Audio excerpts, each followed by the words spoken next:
Hello বন্ধুরা, আজ তাড়াতাড়ি উঠে সকালবেলা কাজ করে নিয়েছি। আজকে আমাদের ওয়ার্ডে প্রোগ্রাম আছে। এই যে আমার ব্রেকফাস্ট, আমি রেডি কাজে যাওয়ার জন্য। লিপস্টিকটাও দেখে দিলাম।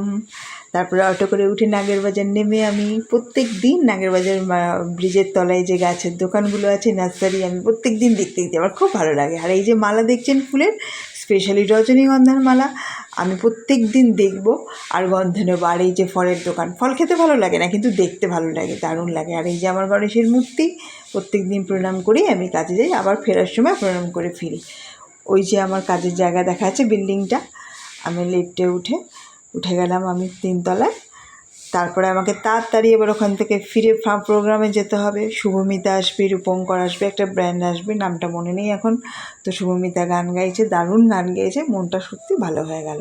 আর এত সুন্দর গলা শুভমিতার। আমার মেয়ে আমাকে দিয়ে এসেছিলো প্রোগ্রামের ওখানে, বৃষ্টি পড়ছিল তাই, তারপরে ও আবার পরে এসছে। আর ওই যে দেখুন, পরে এসে লিপস্টিক পর্যন্ত দেয়নি, ওইভাবে কোনো মতে চলে এসছে, ঠোঁটটা ফাঁকা, আর আমি সেজে গুজে গেছি। আর ওই যে ব্র্যান্ডটা গান গাইছে, ওরা সব মানে ফেলে দেওয়া জিনিস দিয়ে মিউজিক বানিয়ে সবাইকে শোনালো, দারুণ দারুণ অপূর্ব। শোলা, থার্মোকল, কৌটো, এই সমস্ত দিয়ে মিউজিক বানালো। রূপঙ্কর যখন স্টেজে উঠেছে, এই ভদ্রলোক দেখুন সামনে এসে দাঁড়িয়ে পড়েছে। আর রূপঙ্কর গান গাইছে, খুব ভালো গান গেয়েছে। আর রূপঙ্করের প্রোগ্রামটা পুরো দেখতে পাইনি, তারপরে বাড়িতে চলে আসতে হলো। অলরেডি 11:30 বেজে গেছিলো রাত। তো হাজব্যান্ড ফোন করলো, তোমরা কোথায়? তো আমরা বললাম আমরা প্রোগ্রামে। বললো উঠে আসো, তাই আমরা চলে আসলাম। খিদেও পেয়ে গেছিলো, আমার কাজের থেকে গেছিলাম না তো, এই রাস্তা ভেজা সব। বাড়ি ফিরছি হাজব্যান্ড আর আমি। এখানেই ব্লগটা শেষ করলাম। Good night.